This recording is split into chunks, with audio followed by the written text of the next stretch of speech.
There are many cards that I have my biases against, cards that I haven't even put in my deck list for years. And playing the Modern Mill archetype has taught me that ultimately you're allowed to do what you need to do. The archetype is actually relatively flexible, but you have to be open and honest about the card selections that you have and why you may or may not be playing them. There are certainly better things to be doing, and you have to be able to explore them to really up your game. And today I wanted to take recent results that have come up this past weekend that I'm just kind of forcing the hand on this conversation that I've been delaying for so long. I wanted to talk about a singular card that, as I mentioned, I haven't put in my deck list for years, but I think is open to inclusion as a status on my side. And I want to try and talk to you about it as modern mill players, as modern players in general, why maybe you should be playing this in your modern decks, or your modern mill decks, I should say, specifically moving forward. The card I want to talk about is Shelldock Isle, a staple of the olden times, I think, that comes in and out, and a lot of modern players, modern mill players, I should say, will opt to try this card out. It has a lot of pros and a lot of cons. A lot of folks see that the cons itself hold the card back, but again, I want to talk about both sides of the coin here to see where that flip lands for you when you're deck building. Now, where this discussion came from was some recent results from Modern itself and some of its tournaments. So in general, the archetype is doing really well, and I think more people should be picking it up. There's a lot of free matchups in the metagame right now, and I think the big bad of the metagame, Yawgmoth, is actually relatively 50-50, slightly in our favor. I will say that Agatha's Soul Cauldron does complicate the matchup a little bit, but I still think you can make it work. And with that in mind, I think that these top placements, Denizio, 7-2, 5th place in the Modern Challenge on the 14th, and Plato, if you're part of the Mill Discord at all, you will know Plato, 100%, a player that has been jamming this archetype to all oblivion, kind of the a different modern day renaissance of Tybalt to the red sub, but a lot of success to be had with these two lists. And first, I want to acknowledge the kind of differences between them. So if you kind of pause and look at the lists themselves, they'll also be linked down below in the description if you wanted to check them out. But you'll see two sides of the coin before we talking about Shelldock, with Surgical Extraction and, well, Spell Pierce. So Surgical Extraction, first and foremost, I think what this dichotomy proves is that you can go either way. Both have their own merits and attack the metagame in their own fashion. So Surgical Extraction specifically will get rid of the in the game one, give you that free matchup against decks like Amulet or Tron, decks that are actually really high up in the metagame and can really be neutered by taking away a key piece. Now, obviously, Tron has evolved in the sense that sometimes it doesn't even go big. It's fine to just go to 4 mana, play Karn or the One Ring and go from there, but it will still slow down a plan to a certain degree.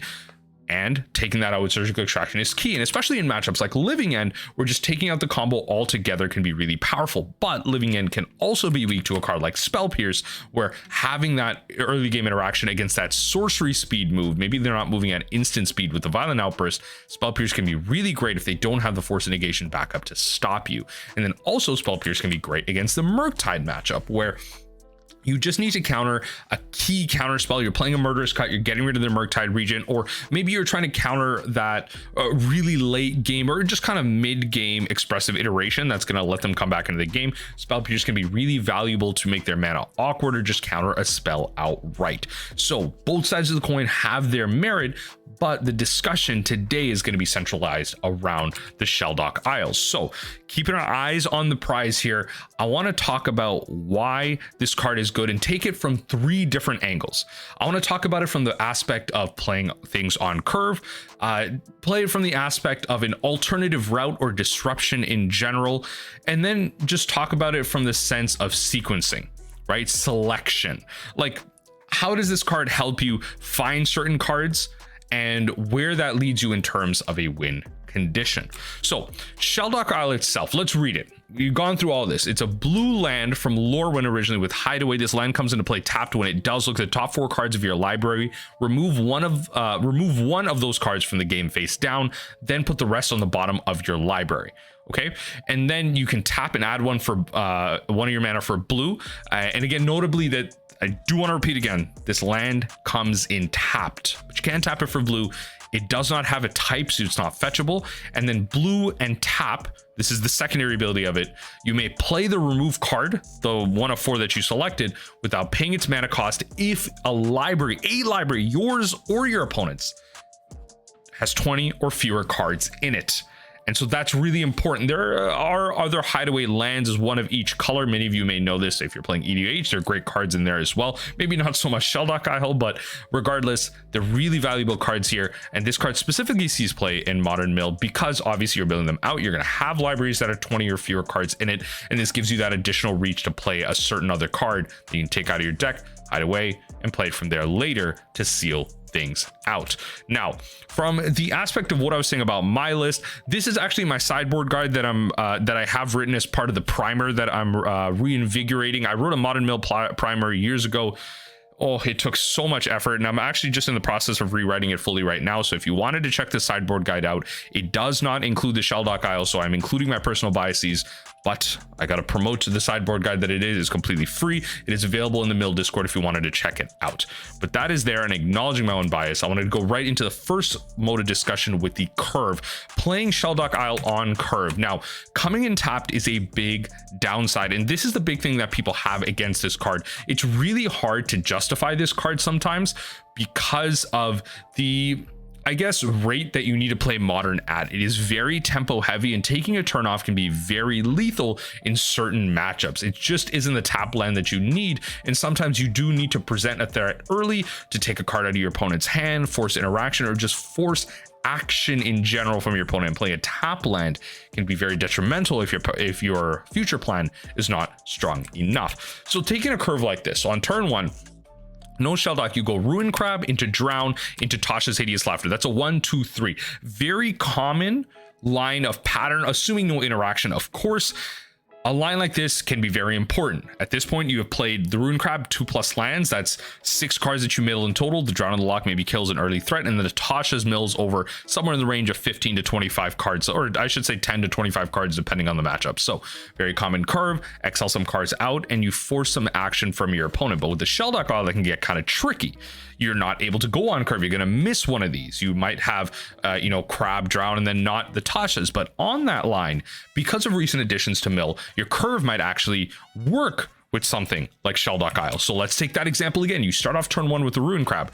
Then on turn 2, you Shelldock Isle, and with the blue mana that you have left over, so let's say you put a card underneath Shelldock Isle, with the blue mana you have left over, you can preordain. Right? So you used to have only Visions of Beyond, and sometimes you didn't really want to burn that early. But Preordain provides some selection, and so maybe as the game's going on, you see a Ragavan on your opponent's side, and kind of a red-blue land. You're thinking, okay, this is Murktide. I don't actually like the cards in my hand. I don't want to be casting Tasha's Hideous Laughter next turn. I'm going to Preordain. I'm going to select for another card, and then maybe I want to go into like Field of Ruin Archive traps, because this isn't really a matchup that fetches too often. If I can take out their red source, they don't have any red basics. A lot of this kind of back and forth that you're thinking of. So Shelldock can actually work because the kind of curve of mill is a little bit lower now, right? I think like spiritually, especially because of the increase of 1-drops in the deck, thanks to cards like Mainboard Spell Pierce, Mainboard Preordain. Of course, we had Surgical Extractions previously, but again, being lower, you have a little bit more to do with 1 mana. So I think on curve, in general, I think in this section, Shelldock still suffers because coming in tapped is still pretty big. And if you're following the list that Denisio and Plato played, they're playing 3 Shelldocks. It's not just a one-of. It is 3 Shelldocks. You will find those lands, and they will come in tapped, like, often. Okay, and I'm not saying it's a choice. I'm saying often as in you will come up in that situation often. We just want to highlight some lines that happen early on. I think in general, this is still a net negative situation for the card, but I think in these 2 following situations coming up, you might see that these 2 benefits in these next 2 sections they outpace the downside that you get from these lands coming in tapped. Now, this is the archive trap that you have that you can play off the Field of Ruin, but ultimately with selection, I want to play off what was happening with the Preordain. Now, Preordain, I think, in my opinion, it's a staple of the deck. I think this is the way that Mill needs to play moving forward. I think the card is powerful, and I think selection is one of the key tenets of the deck that it's lacked for a very long time, right? We've had raw card draw for very long. That's been with Jace the Perfected Mind, and historically more with Visions of Beyond. We've had to essentially create an ancestral at home for the archetype to work, but I think selection is really key. And in a metagame that can shift at a moment's notice, where you need removal one turn and then you just need mill the other, where you realize you can't win this from a removal basis, you need to just hit your opponents with cards. I think Preordain is really powerful. And so with that selection, I think a card that, you know, something like Archive Trap, where you can kind of search for it and look for it at a certain time. I think putting stuff like this underneath a Shelldock Isle can be really powerful.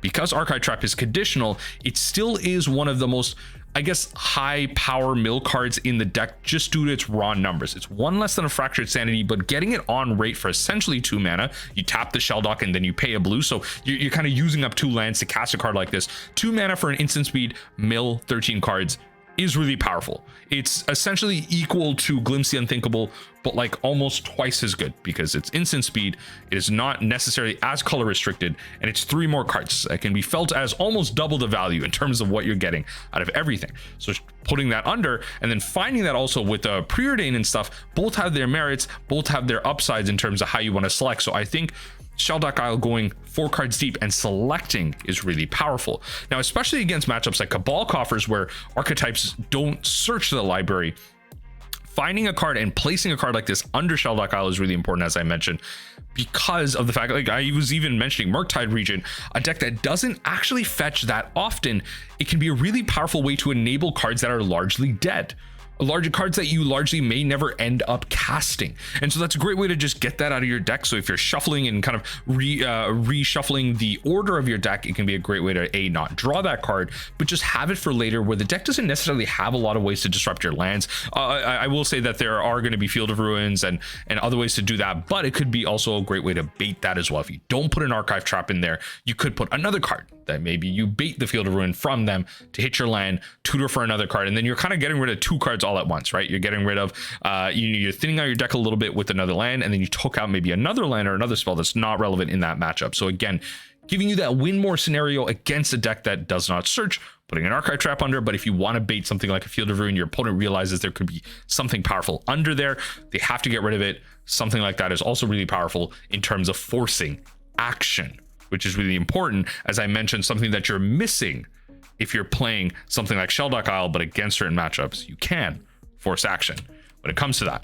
Now, again, highlighting that Archive Trap, really what I want to work towards is disruption or finding an alternate win condition. And Archive Trap, really, I think keeping it in your mind is a good way to sequence into this, because it's how you enable this card and how your opponent wants to stop this card, which I think should be the final nail in the coffin as to how you decide to play with this. Should you be playing Shelldock or not? It's a tap land that can stop your sequencing, but the selection and the upside that it provides you in the late game against decks that will not play into your game plan can be really powerful. So this card really is a sorcery speed impulse in a way, right? So you're not putting the card in your hand, but you're placing it arguably in a better zone in a metagame that's full of Thoughtseize effects, a lot of disruption in general. And so if you're taking sorceries like Fractured Sanity and turning them into instants, because you lose the timing restrictions when you're casting the card underneath Shelldock Isle,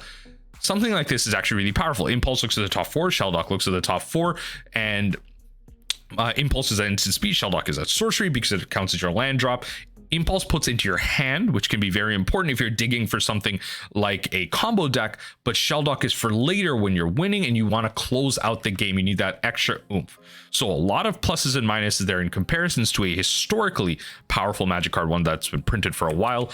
And then ultimately it is stopped by cards like Teferi Time Raveler. Because the timing restriction is kind of taken away from there, it's essentially cast on the stack at instant speed. Teferi does stop you from casting the card under Shelldock Isle, and then ultimately a card like Blood Moon shuts that off. Right, so you're not going to have that activated ability. If this was Blood Sun, then Blood Sun would also stop that, because you lose the activated abilities of all cards on the battlefield. Blood Sun comes up in a rare scenario. You will come up against it in the leagues against some type of brewer, but really Blood Moon, especially in the scam decks, if they're main boarding it against kind of Murktide in the post board, cards like this are really relevant. If you're playing 3 tap lands, you really need to be able to play into this in the sense that maybe your Shelldocks are now not grabbing spells that you need to cast. They might be grabbing cards that are not relevant in this matchup, cards that are not great. Maybe you have Surgicals in the main board. You're playing against Murktide. Not really that many relevant targets. You want to thin your deck out to look for mill spells. You maybe put the Shelldocks under it. They Blood Moon, whatever. No love is lost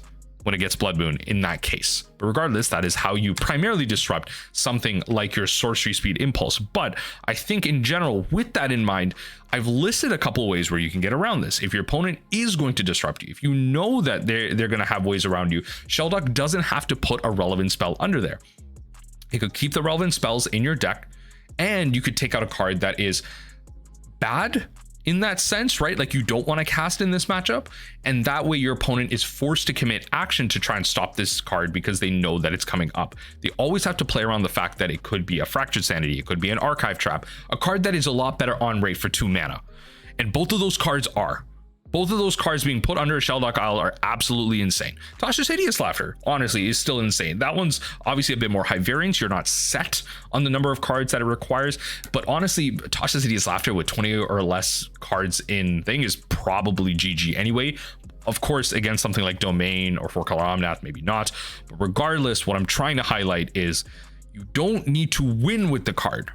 What you can do is outset the balance that the tempo aspect takes away, that's taken away by this card. You may not be able to play on curve, but you're still able to force action. You're still able to force counter magic. You're still able to force interaction with the card, and you're still able to force your opponent to think and play around what could be underneath this card. And I think that's what's important here. You're playing lands tapped, but you're still able to, of course, get your landfall triggers with your crab. You're able to win more and put cards underneath it that can help you get there at the end, or force the action from your opponent, so your opponent has to interact with the land, and therefore you're getting rid of kind of 2 cards that are not great in the matchup in general. You take away the tap land, but you get yourself a basic if they destroy it, or you get them to play suboptimally where they're not playing out their their win conditions on curve. They have to play their interaction out on curve, which a lot of times in Modern these days is sorcery speed, or just costs a lot of mana and investment to get out there, and that gives you another free turn, another time, another phase for you to interact, throw some mill spells at your opponent, and then maybe in the future interact with what they have, remove it off the battlefield, maybe like an Otawara, remove the Teferi and whatever with the Otawara, and then you're able to get it out of there. Now, ultimately, that is where my conversation stuck in my head. My conversation around Shelldock Isle ends. Do you think that you'd be open to be playing it in your Modern Mill deck? Would you be playing it as a 3 of? The card historically has been played as a 2 of, maybe a 1 of as a utility land, but a 3 of from these two recent lists is really interesting. I hope that my discussion here is at least open your mind to what the card can do for you, and maybe for some of you newer Modern Mill players, help you to understand why the card was historically played and why it potentially has a home in your list right now. Let me know in the comment section down below what you think, and let me know what your spicy includes are now in your Modern Mill deck. I'd love to hear about your spicy 1-ofs. Always like considering what I need to put in my 74th or 75th slot in my deck as well. Happy milling and enjoy the rest of the week, folks. Stay safe, stay milling.